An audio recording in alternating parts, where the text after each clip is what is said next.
Thanks for being here this morning for some very brief announcements, some of which we were very anxious to do when we were together about 4 or 5 weeks ago for lunch, but as in all things, timing is always involved.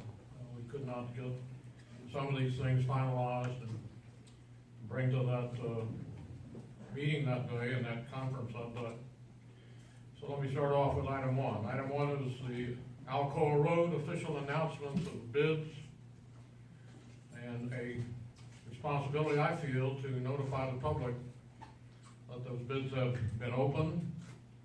We will be taking those amounts to the city council on Monday night, asking for them to approve $14,609,103.53 from Weaver Bailey Construction for the actual construction of the road, and McClellan Engineering for $1,455,859.61 for all the inspection work that is required to be in compliance with Arkansas Highway Transportation and Federal Highway Administration rules as we construct such a road.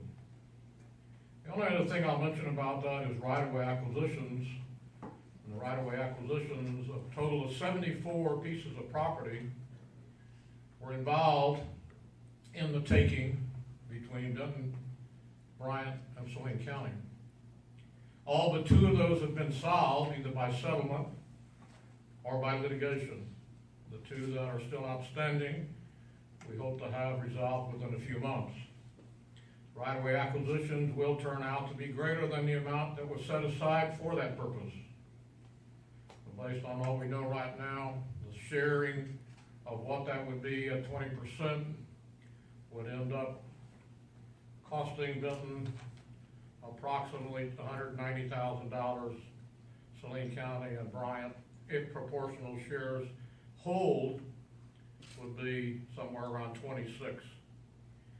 Got to be real careful when I say that, because we have to be sure that all of the alignment of each of the pieces of properties involved that went over on right-of-way belonged in Benton, belonged in Bryant, belonged in Saline County when we finalized. Right now we're close, but please don't hold me to those numbers as the final.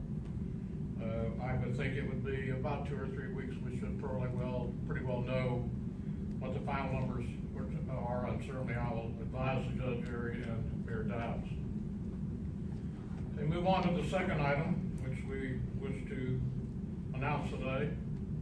About a year ago this time was when I asked council agreed.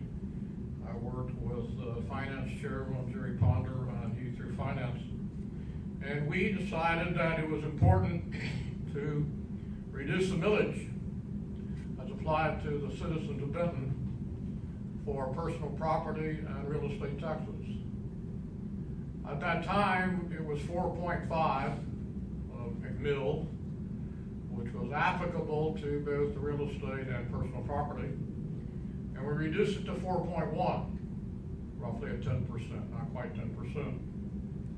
In so doing, we moved the distribution of that 4.1 to the 0.9 to the fire pension, and the other 3.2 to remain as it was allocated and collected to the personal property and to the real estate.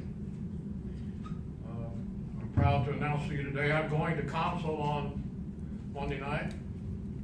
For the recommendation, again, we're going to cut taxes. The millage that we're going to recommend is to take the personal property and real estate down to 3.7, another 10% cut.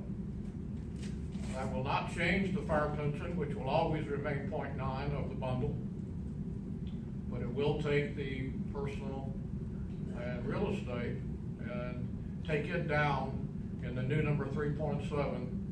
When you take the 0.9 out, you will have 2.8 being allocated in the form of a real reduction on personal property and on real estate. Let me make the statement again that I made a year ago. I had Representative Kim Hammer and others checked for me as to why we could not reduce real estate or personal property separately. I, along with others in your administration, believe, and others in council believe, that with the growth we're experiencing and the tax base we're growing, and what the people are doing, that helping us to do what we said we would do, that personal property we would like to keep reducing. We cannot do that by law. Law says that if you're going to take one or the other up or down, you got to take them both. I said it last year and I'll say it again. I don't find that a reasonable way to work. I think a city or municipality ought to have the authority to adjust its village application on real property and or personal properties the way it believes it should. Mr. Hammer has told me that in October there will be hearings of the state legislators that I will be invited to come and speak in reference to the subject. I think if we can get a petition in 018, I think that's what has to happen. I think the legislature has a chance to do 3 petitions a year and make this thing sensible that we can take one up or down without having to do both. It would be my quest, my hope that personal property taxes would be continue to be cut over the next year or two based on our financial performance. So we are going forward with a letter Monday night recommending that the 4.1 be reduced to 3.7 for the second year in a row to reduce taxes. Last item on the agenda.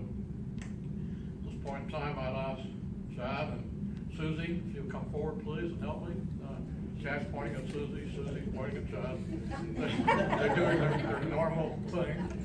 And all I'll say about this in preparation for her to come forward is this. I am so proud of the efforts and what they've accomplished from Chad and all the work that has gone into what's formally being announced today. Maybe it's not been that big of a secret to some of you, but to us in the community and for your city government, we wanted to make it a formal announcement. Infinity is bringing its dealership and brand to Benton, Arkansas. I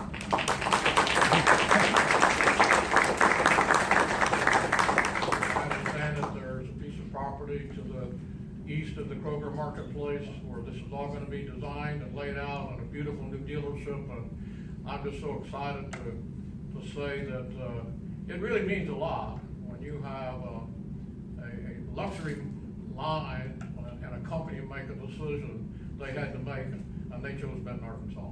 Susie? I think it just goes to show that how great a community we live in, and the changes, the positive changes that have been happening. And then when Infinity looked at changing from Little Rock to Benton, and they looked hard and they looked at our statistics, and we and Chad and Brandon both worked very hard on a presentation giving them what we thought was a great community to move their business. Their line to, they considered it and they approved it, and so we hope we break ground in January. Hope to be through by January of 2018, and it's exciting to us to be in our community and have the first luxury line here too. It's very, very good news for us and hopefully for the community.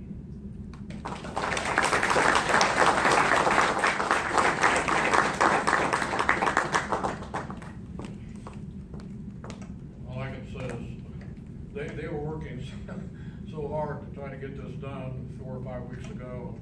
We were exchanging messages that night, and the last message I sent was, "Are we on for tomorrow?" And there was, "No, I don't think so."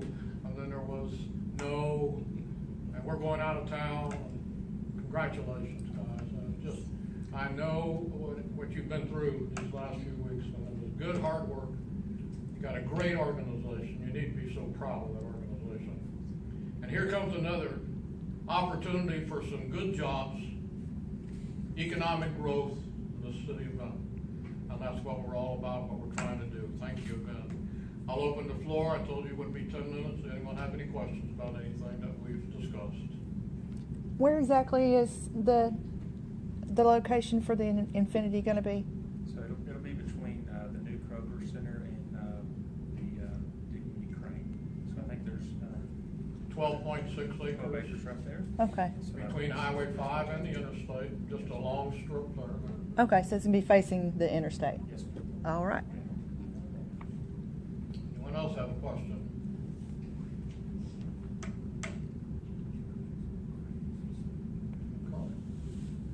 Thank you all for coming. There's our 11-minute press conference. Thank you again. Thank you again.